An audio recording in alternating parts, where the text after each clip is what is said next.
Implantable human chips. Supporters hail the technology as a medical marvel, but critics warn that the potential risks are real.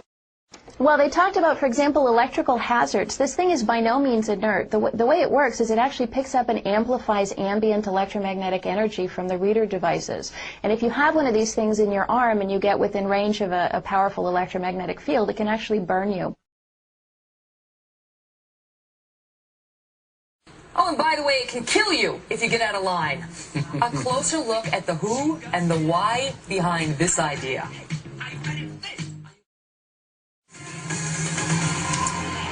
All right, this next story may sound like something out of, well, a Hollywood thriller. A Saudi inventor has created a killer microchip.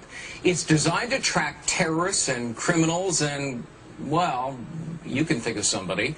Not only does it include a GPS device, it also has a lethal dose of cyanide, which can be activated at any time. You get my point? The inventor's bid for a patent has been rejected in Germany. Joining us now this morning to talk about it, Jake Ward, deputy editor of Popular Science. Okay, this is pretty macabre, pretty sinister and nefarious. How exactly would this work? Well, there's a category of technology that involves GPS tracking systems being shrunk down to the size where you could actually implant it surgically. And we've seen a number of applications for this. This is without question the most sinister version of it that I've certainly heard of.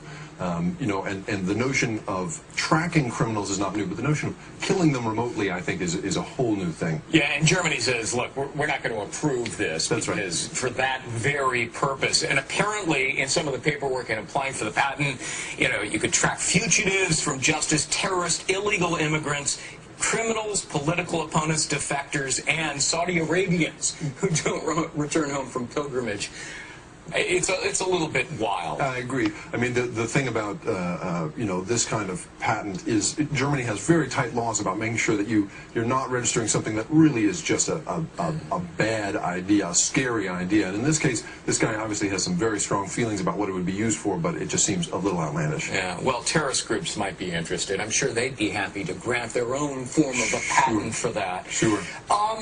The bigger world, though, of GPS, talk to us about how it's being used to, for example, track sex offenders? Sure. The Washington State Legislature right now is considering the possibility of registering perhaps 100 sex offenders with a GPS chip that's implanted in their shoulder because they've found that a few of them have been wearing them on their wrists and then have cut them off, which just defeats the purpose. And so, but the larger world of this technology is actually pretty happy stuff. I mean, there is new technology for tracking Alzheimer's patients, you know, who may wander away. Right. Right. Sure. Tracking the vital signs of professional athletes from the sideline. You know, there's been a couple of cases in which, you know, football players have collapsed of heat exhaustion, and seeing the early warning signs of that, there's technology that sort of allows you to do that remotely.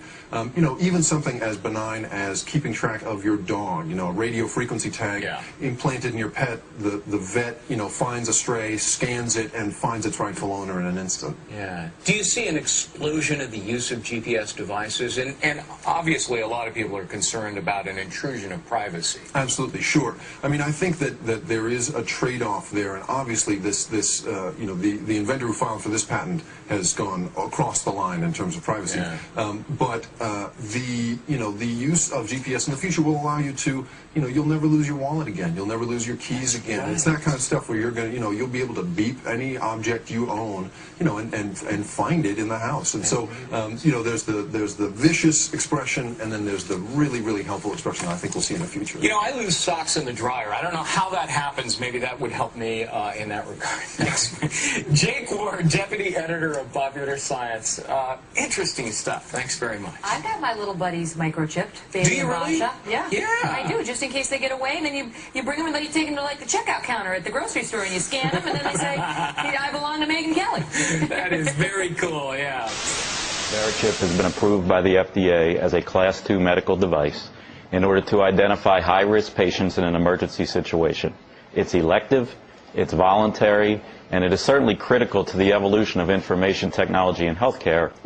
Oh, go ahead. You have one in your arm right now. That's correct. Where is it? It's in the upper right arm. It's a simple injection process, just like getting a shot of penicillin. Is it painful? Not at all. They numb the area slightly. You don't feel it. They put a Band-Aid on it. Within 2 days, you don't even know it's there. And can we, I don't know, did you get a good shot of this, Peter, the chip? I don't know how tight you can get on it, but these are small, and you've got a scanner with you right now. That's correct. Right? This is the passive scanner. The critics would say, and I listened to it, and I'm trying to figure it out, but they use the they word a lot. Is there a vast RFID conspiracy out there that is they would say this is a slippery slope.